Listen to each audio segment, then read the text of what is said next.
एक गांव में गौतम बुद्ध का बहुत बड़ा आश्रम था। वहां पर एक प्रसिद्ध बौद्ध गुरु रहते थे। वहां पर उनका एक शिष्य बहुत बोलता था। वह हर समय इधर उधर की बातें करता था। जब वह दान लेने के लिए जाता तो हर घर से एक नई कहानी लेकर आता और आश्रम के दूसरे शिष्यों को सुनाता था। एक शिष्य की दूसरे से बुराई करता, चुगली करता और दूसरों के सामने अच्छा बनने का प्रयास करता। खुद के मुंह से ही खुद की तारीफ करता रहता और हमेशा ही खुद को गुरु के सामने सबसे बुद्धिमान और उत्तम साबित करने का प्रयास करता। वह खुद को सभी शिष्यों से अलग और श्रेष्ठ मानता था। उसका कहना था कि मैं एक अमीर घर का बालक हूं। अगर मैं चाहता तो एक आरामदायक और सुविधाओं से भरा जीवन जी सकता था, लेकिन मैं वह सब छोड़कर यहां आ गया क्योंकि मुझे सत्य की खोज करनी है, खुद को जानना है, जीवन को जानना है। इसीलिए मेरा त्याग तुम सबसे बड़ेड़ा है। एक दिन गुरु ने आश्रम के सभी शिष्यों को बुलाकर कहा, आप सभी को अगले 1 महीने के लिए कोई ना कोई संकल्प लेना है। इससे आपकी संकल्प शक्ति मजबूत होगी और आप में आत्मशक्ति का संचार होगा। आप सभी अपने सामर्थ्य के अनुसार कोई भी संकल्प ले सकते हैं और यदि 1 महीने से पूर्व आप में से जिसका भी संकल्प टूट जाएगा तो वह अपनी पुरानी दिनचर्या में वापस आ जाएंगे। सभी शिष्यों ने अपनी शक्ति के अनुसार छोटे बड़े संकल्प लिए और गुरु को अपने अपने संकल्प के बारे में बताकर वहां से चले गए।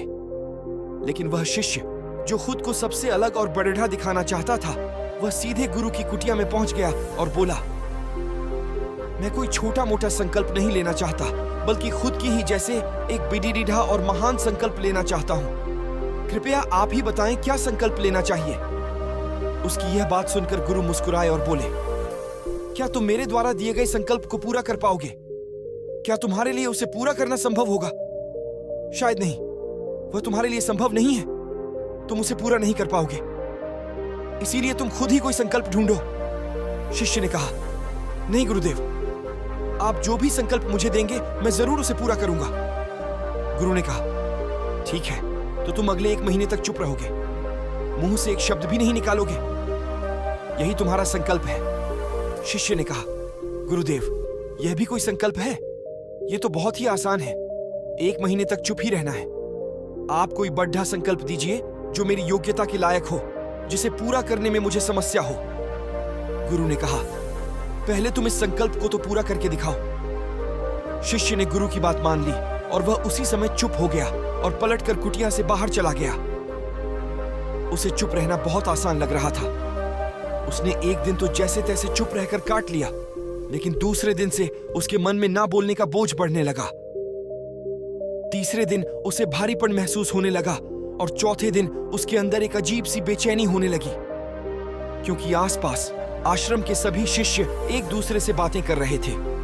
वह भी अपना पक्ष उनके सामने रखना चाहता था, उनकी बोलती बंद कर देना चाहता था, लेकिन उसका संकल्प उसके आड़े आ रहा था।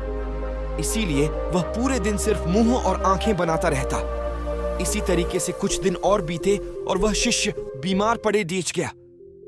उसका सिर फटा जा रहा था। उसका खाने पीने तक का मन नहीं कर रहा था। वह सिर्फ बोलना चाहता था। वह गुरु के पास गया और उनके सामने बैठकर लिखकर उन्हें बताया, गुरुदेव, मैं बोलना चाहता हूं। बिना बोले मुझे सांस नहीं आ रही, मेरा दम घुटता जा रहा है, मैं अंदर ही अंदर पागल हुआ जा रहा हूं। मैं क्या करूं? संकल्प तोड़ दूं क्या? यह पढ़कर गुरु मुस्कुराए और बोले, संकल्प तो ढहने के लिए ही होते हैं, लेकिन जो अपने संकल्प को पूरा कर लेता है वही अपनी आंतरिक शक्ति को बढ़ाता है, और जो अपनी आंतरिक शक्ति को बढ़ा लेता है वह समाज और जागृति की राह पर आगे बायह जाता है। संकल्प का लेना भी तुम्हारे हाथ में था और इसे तोड़ना भी तुम्हारे ही हाथ में है। तुम्हारे बहुत से भाई अपने संकल्प को तोड़कर अपनी पुरानी दिनचर्या पर वापस आ चुके हैं। अगर तुमसे नहीं हो पा रहा तो तुम भी संकल्प तोड़कर अपनी पुरानी दिनचर्या पर वापस जा सकते हो। लेकिन याद रहे, अगर आज तुम इस छोटे से संकल्प को नहीं संभाल पा रहे तो तुम अपनी बाकी की पूरी जिंदगी को कैसे संभाल सकोगे? बाकी फैसला पूरी तरह से तुम्हारे हाथों में है। गुरु की यह बात उस शिष्य के दिल में चोट कर गई। वह बिना कुछ बोले वहां से वापस चला गया और खुद को अपनी कुटिया में बंद कर लिया। वह केवल अपने जरूरी कामों के लिए ही कुटिया से बाहर निकलता, बाकी सारे समय कुटिया के अंदर ही बैठा रहता। 15 दिन बीत चुके थे और आश्रम के लगभग सभी शिष्यों का संकल्प अब तक टूट चुका था, लेकिन उसका संकल्प अभी भी जारी था। संकल्प लेने के बाद से अब तक उसने एक शब्द भी नहीं बोला था। सारा आश्रम हैरान था कि इतना बोलने वाला इंसान चुप कैसे हो गया। 15 दिन बीतने के बाद वह दोबारा अपने गुरु के पास गया और लिखकर बताया है, गुरुदेव, मैं बाहर से तो चुप हूं, लेकिन मेरे भीतर बहुत सी आवाजें हैं, बहुत सी चीख पुकार और शिकायतें हैं। मैं अंदर ही अंदर बात करता रहता हूं। मेरा मन तरह तरह के प्रश्न पूछता रहता है।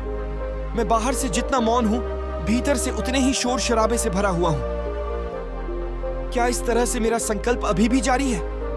गुरु ने कहा, हाँ, तुम्हारा संकल्प अभी भी जारी है, लेकिन जब तक लोगों की ये आवाजें तुम्हारे कानों में पीड़ी डिढ़ियाती रहेंगी, तुम्हारा मन बोलता रहेगा, क्योंकि इसे तो आदत है बोलने की। तुम भले ही बाहर से चुप रहो, लेकिन तुम अंदर ही अंदर बोलते रहोगे। तुम्हें इन बातों से, इन आवाजों से दूर जाना पड़ेगा। शिष्य गुरु को प्रणाम कर वहां से चला जाता है और सुबह होते ही अपनी कुटिया छोड़कर जंगल की तरफ चला जाता है। कई दिन बीत जाते हैं।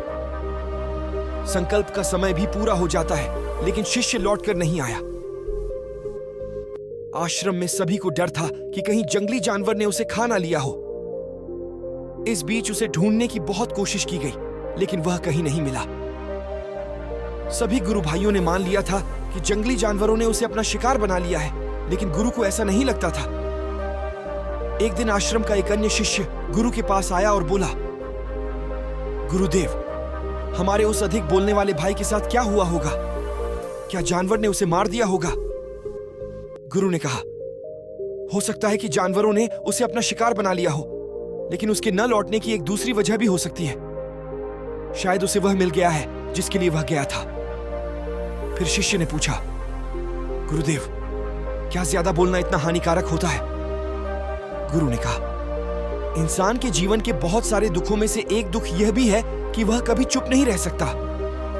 हमेशा कुछ ना कुछ बोलता ही रहता है। सिर्फ हमारे बोलने के कारण हमारे आधे से ज्यादा दुख पैदा होते हैं। परिवार के अधिकतर झगड़ों की वजह हमारा बेमतलब बोलना ही होता है। हम में से कोई भी चुप नहीं रहना चाहता। हम बस सामने वाले को सुना देना चाहते हैं। जो भी हमारे मन में है, सब निकालकर उसके मन में बैठा देना चाहते हैं। उसे समझा देना चाहते हैं कि देख, तू गलत है और मैं सही। और इस तरीके से सब एक दूसरे की सड़े गली बातों को ग्रहण कर रहे हैं। इस तरीके से सुनने और सुनाने का यह काम जिंदगी भर चलता रहता है। लेकिन इस नासमझी में हम अपना समय, अपना जीवन, अपनी समझ और सबसे महत्वपूर्ण व कीमती पल जो जिए जा सकते हैं, जिनको अनुभव किया जा सकता है, जिनमें आनंद को प्राप्त किया जा सकता है, ये सब खो देते हैं। लेकिन इसके बदले हमें मिलता क्या है? कुछ नहीं। सब व्यर्थ और बर्बाद हो जाता है। इस पागलपन में हमने क्या खो दिया, इसका एहसास केवल कुछ ही लोगों को हो पाता है। बाकी लोग जैसे उन्हें अपने आने का पता नहीं, वैसे ही उन्हें अपने जाने का भी पता नहीं चल पाता। शिष्य ने कहा, तो फिर इसका समाधान क्या है? गुरु ने कहा, पूरी जागरूकता के साथ अपने विचारों को देखना यही एकमात्र तरीका है।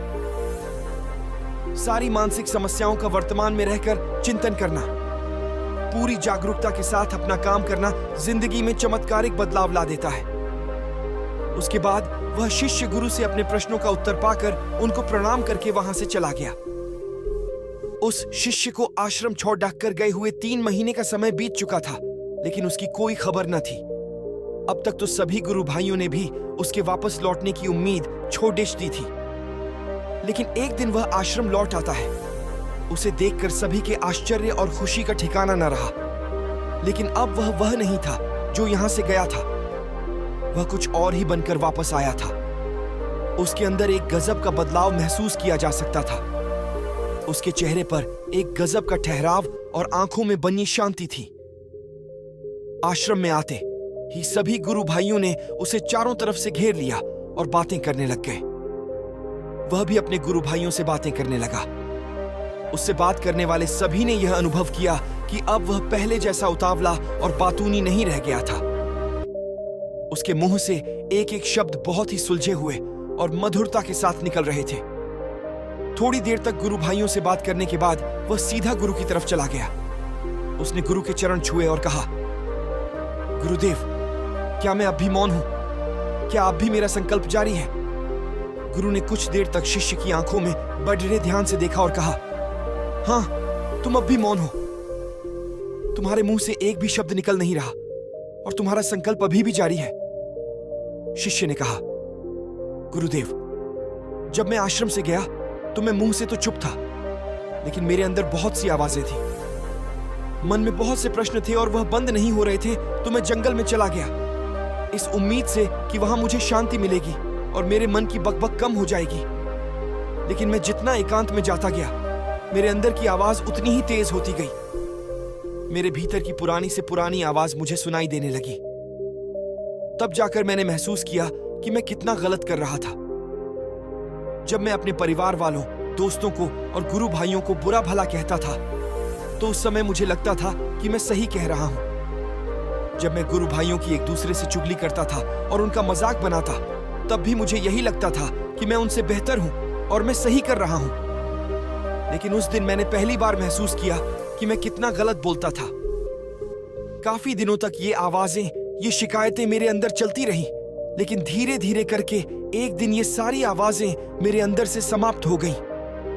अब मैं भीतर से भी मौन हो गया। उस घने जंगल में बाहर से कोई बोलने वाला था नहीं और भीतर कोई आवाज बची ही नहीं थी, और मैं उस दिन पहली बार मौन का सही अर्थ समझा। मेरे चारों तरफ बहुत शांति थी। हालांकि अभी भी कुछ आवाजें आ रही थीं जो पहले भी आती थीं, लेकिन मैं उन्हें सुन नहीं पाता था। पर अब वह सभी आवाजें मुझे स्पष्ट रूप से सुनाई दे रही थीं। हवा के चलने की आवाज, चिड़ियों के चहकने की आवाज और पानी के बहने की आवाज। ये सभी आवाजें मैंने पहली बार पूरे होशपूर्वक सुनी। अपने चारों तरफ इतनी शांति मैंने पहले कभी महसूस नहीं की थी। तो इस शांति को भंग करने के लिए मैंने पहली बार अपने मुंह से कोई शब्द निकाला। मैं चिल्लाया, हे ईश्वर, ये कैसी शांति है? सभी कुछ इतना शांत क्यों है? ऐसा क्या हो गया? लेकिन मेरे चिल्लाने के बाद भी शांति भंग नहीं हुई। सब कुछ पहले जितना ही शांत था, बाहर भी और भीतर भी। हे गुरुदेव, मैंने अपने गुरु भाइयों से बात की। मैंने आपसे बात की। मैं बोल रहा हूं, मैं चल रहा हूं, मैं सब कुछ देख रहा हूं, लेकिन मैं अपने भीतर एकदम एकांत में हूं, मौन में हूं, भी डच में होता हूं, तब भी भीतर से अकेला एकांत में होता हूं। जब मैं खुद में भी शोर करना चाहता हूं, तब भी एकांत में ही होता हूं। अब सब दिखाई पड़ी रड़ने लगा है, सब सुनाई पड़ी रड़ने लगा है। गुरु ने कहा, जब तक हम बाहर की तरफ बोलते रहेंगे, भीतर अशांति ही रहेगी। लेकिन जिस दिन हम भीतर की तरफ मुड़ जाएंगे, तब हमारे मुंह से कुछ भी निकलेगा, हम शांत ही रहेंगे। दुनिया में जितनी भी बुराइयां हैं, ज्यादातर हमारे बोलने से ही उत्पन्न होती है, क्योंकि हम चुप रहना नहीं चाहते। हम जितनी जरूरत है उससे कहीं ज्यादा बोलते हैं। हम सामने वाले को सुनना नहीं चाहते, बल्कि उसकी बोलती बंद कर देना चाहते हैं। उसे समझा देना चाहते हैं कि मैं कौन हूं, मैं क्या कर सकता हूं, और यही हमारी जिंदगी का मकसद बनकर रह जाता है। हमारी सारी ऊर्जा व्यर्थ के बोलने में बर्बाद होती रहती है।